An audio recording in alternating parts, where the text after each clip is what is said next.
How you doing, everybody? Good morning. Rise and shine. Sleepyheads, wake up and get out of bed. You probably already are if you're watching this, right? You probably already have your cup of coffee and you're ready for the day. And anyways, welcome to Coffee Moments with Mike and Jake London. We're happy that you're here. We hope that you're off to a great start to your day. And thanks for joining us. So if you can see, I decorated our little table here. Yeah. I had them sitting right beside me here, so I threw them on the table because I thought that would be fun.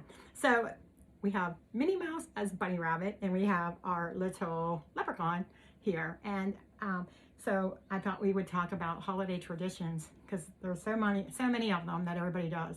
And we do have to discuss that, figure out what's going on and things like that, like what we're going to be doing over the holidays. It's that time to do it. We have both the holidays coming up back to back because Easter is really early this year. It's like real early. So we have like St. Patrick's Day and like 3 weeks later, it's Easter. Mm-hmm. It's like super early this year, Easter, if you celebrate those holidays. So anyways, I used to always have a huge St. Patrick's Day party. And talking about dressing Mike up for things, Mike was our leprechaun, of course. You were a good leprechaun. Yeah. You were a good leprechaun because he's not that tall. Sorry, honey. I'm sorry. Neither of us are. I'm still shorter than him, though, so it's all good. But whatever, it doesn't matter. But anyways, we had a lot of fun. And some of the games that we would play with my friends and things like that, I thought I would share them. If you're planning a party with your friends for St. Patrick's Day, I have a lot of good party games. And I thought I would tell you about some of them because I did it for years, and that was always our favorite party, even more than Christmas party. So some of the games we would play is I would get a big bowl of Lucky Charms, go to the dollar store and get four green, bowls, and we would put 2 here and 2 there, and we would have like 2 lines of people. And you would have to take a green, of course everything was green, a spoon, and you would have to tie your hands behind your back, and you would have to reach down and get yourself a Lucky Charm. You could have more than one, but you had to at least have 1 Lucky Charms. And you weren't allowed to have any cereal. If you had any cereal, you had to dump it back in and just pick up just a Lucky Charm. Or if you had a couple Lucky Charms, that was okay. But couldn't have any cereal in it. And then you had to hold it in your teeth like this and run. People were walking fast. Go all the way to the end and fill up the bowl with Lucky Charms, and then you have to come back, and then when you got back, the next person would go. So it's kind of like a relay race with Lucky Charms. So that was one of the games that we did. And of course I gave out the plastic things at the Dollar Tree, those little green little 4-leaf clover things. Everybody got those participation little things we would give out. We would give out little things that were like 12 for $1 or something. That were like little gold tokens and things like that we would give out for prizes. We just had so much fun. We would do the, I don't know, did you come down, Dorian? Did you see what the games that we were playing? Well, we had some crazy games. As far as talk about your holiday with St. Patrick's Day, I love the parade, going to the parade downtown Pittsburgh, and then I would march it a few times. And what the most favorite thing was, we would always, the group that I was with would be behind a marching band. And going in Pittsburgh, you go under this, it was a train tunnel and bridge rather. And but as soon as we get into, the drummer would get into that bridge or tunnel, he'd get in, he'd light them up as far as the drums, and it was so good. I just loved it. Yeah, they didn't have bagpipes? Well, they did, but this was high school bands that but I love the drums. Bagpipes are.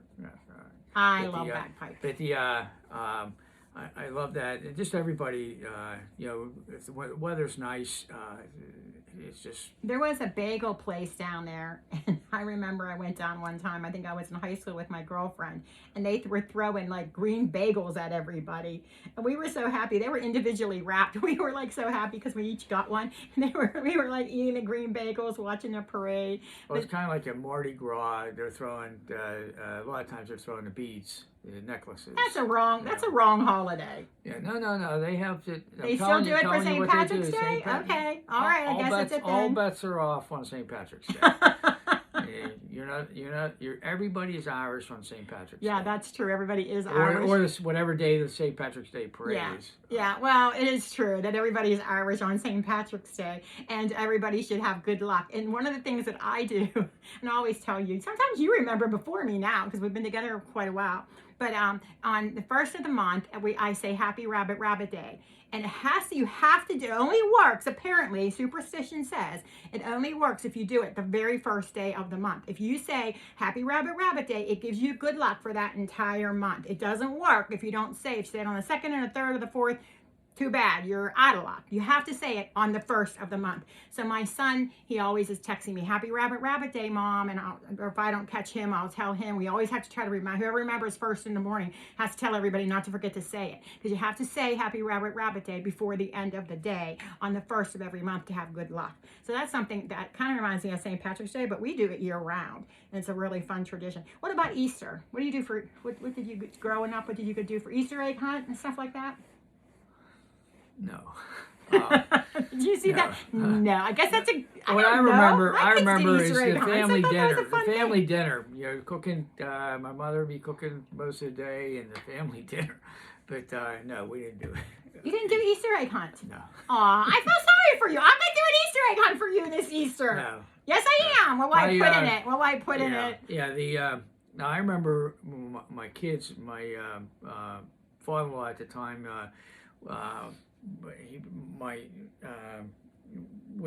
My son was little, and he would have maybe an egg or something in his pocket and drop it by him, and there's an egg, Dan, and pick it up and just I just loved it a little bit. Did you dye Easter eggs when you were a kid? Yeah. Dyed Easter eggs? I remember that. Yeah, we dyed Easter eggs. We always dyed Easter eggs. I still dyed Easter eggs because it's just fun to have those pretty colors sitting around. I'd still dye Easter eggs. Hard-boiled eggs, break them open, a little salt. Yeah, they're so good. And deviled eggs. Oh my gosh, deviled eggs are the best. I love deviled eggs. We both do. We actually have a deviled egg recipe that we're going to put special, though. It's a special deviled egg recipe. It's like a top-notch deviled egg, if there's such a thing. Top-notch deviled egg recipe that we had at a restaurant one time, and I recreated it, and we've made it a couple of times, and we both really like it. It's like a fancy deviled egg. So it'll be in our cookbook when it comes out. We're still working on that. I just remember it's hard to type with one hand. Yeah, I remember the kids, my kids, that dressed up. For what? For Easter. Oh, to go, yeah. Oh, we did that too. My two girls, always still remember them in their little dresses, and my son in his suit. Yeah, I did that too with my kids. Oh, you want to hear something funny? I don't think I ever told you this.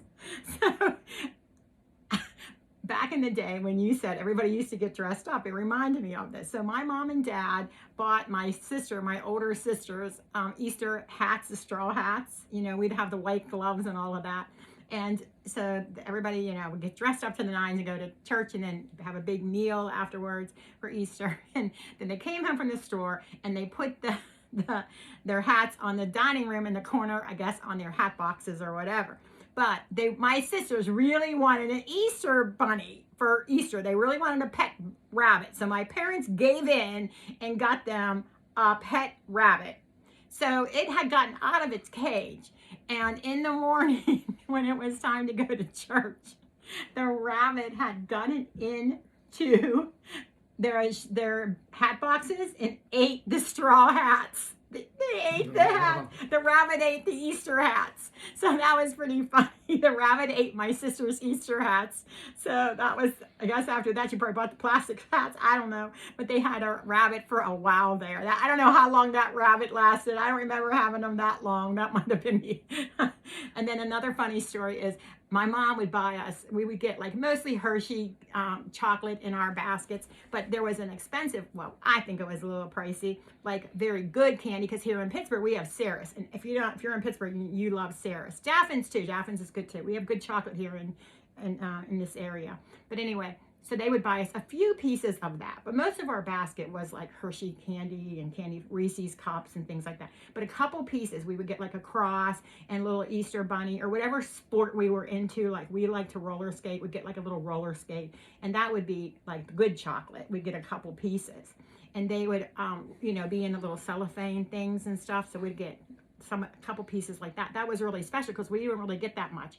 Well, we would have the tradition of hiding the Easter baskets. And so you would hide the Easter baskets the night before, and you got up in the morning and you have to run around the house and find your basket. I found my basket and it looked like a bunch of poop because my mom hid it beside a register and it was cold and the heater came on, and in the morning when I found my basket, it just looks like piles of doo-doo in my basket, and my mom's like, oh my God. She said, well, that was your cross, and that was your bunny rabbit, and that was whatever it was, your roller skate. And I was fine with it because she put it in the freezer, and it was still in those cellophane things, so we just unwrapped it and I ate it. It still tasted good. I was a little older, so I kind of thought it was funny, but that was a funny story. She hid my older sister's basket because she'd never clean her room. So she hid it under her pile of dirty laundry in her room because she would wrap those cellophane things around your basket. So she had it was like wrapped, like a dirty clothes weren't with the basket, but it was like wrapped in cellophane. She put it in the middle of her room and she piled all her dirty clothes on it. She was like not finding it. We were playing hot, cold and everything else till she could finally find her basket. So do you guys hide Easter baskets? If you don't, you should. It's a lot of fun. We also used to hide the eggs, the hard-boiled eggs, and we would run around the house, and it would never fail that my mom would forget, because as she made them, we'd be eating them. And whatever ones were left were the ones that she would hide. So we never really knew, like we boiled like 3 dozen eggs, but maybe we ate 4 or 5. So whatever was left would get hid, right, when we went to bed. Yeah. So in the morning, we would all run around and find the eggs, but we never really knew how many eggs she hid because I boiled 3 dozen, but we all had a couple. So it would never fail. It would be like a month or 2 later, something would smell in the corner, and it would be an Easter egg that was like behind a chair or something like that. That's usually when there'd always be one that we wouldn't find. So anyways, those are a lot of fun, happy memories and good traditions. And I think a lot of families have, their own, and it makes the holidays really extra special. So I don't know, drop a comment in there if you do anything different than that. And do you still hide Easter eggs? I can't believe you didn't do that. Oh, everybody does that. So anyways, let us know. I feel bad. I want to hide Easter eggs for mine. If anybody did, it would be the plastic eggs. Well, yeah, the plastic. You didn't hide the hard-boiled ones either. No. Okay, I'm going to get plastic eggs. There were 7 kids. My mom and dad. A big Catholic family. God bless them. 7 kids. Hiding stuff for that. Yeah, there's the baskets. Had a name on everybody. There's your stuff. You gotta give them a break. Got them a break. Seven kids walking around the house looking for things. I don't. And your house wasn't even that big. Yeah. How many bedrooms did you have to share with your brother? He has all brothers, and the oldest one is a girl. I can remember the one house where we had all bunk beds. So we had 3 sets of bunk beds in one room. Oh my gosh! 3 sets of bunk beds. So 6 kids. There were 6 boys. Oh my! Did you guys ever fight? And of course. And then my sister had her own room, obviously. But she was the oldest. So God bless her. The one time we have to wrap this up, but this is just too much fun. But the one time he actually, my mother leaves a note. I expect this house to be clean when I come home, and Colleen, his older sister. So then my sister was locked us out. Locked all her brothers out of the house after she cleaned it. We were not allowed in the house until my mother came home from work, so she could see the house was clean. I don't blame her. That was smart of her. I would have did the same thing. Right. I don't blame her. It's smart. I always wanted a brother. I have all sisters, and I always wanted a brother. So you had all brothers and only one sister, but at least you have one sister. I had all sisters and no brothers. And growing up, I always wished I had a brother. So anyways. After my youngest brother was born, my sister told my mom and dad, all right, enough. I don't want a sister. Stop trying. Trying to give me a sister. I'm done. That's such great memories. So I hope that you guys, whatever your preparations are for the holidays, I hope that this brought you a little bit of holiday cheer for the upcoming holidays. And of course, we will post again for Easter and for St. Patrick's Day, specifically for those holidays. But we just wanted to kind of get you in the mood a little bit. I know we were talking about that too. I was starting to decorate for the house and it brought the subject up. So All right. I hope that you guys have a wonderful day. Take care. Happy holidays from Coffee Moments with Mike and Jake Glenda, and we will see you tomorrow. Don't forget to hit subscribe, like, and share. Thanks a lot for hanging out with us. Take care. Bye-bye. Take care.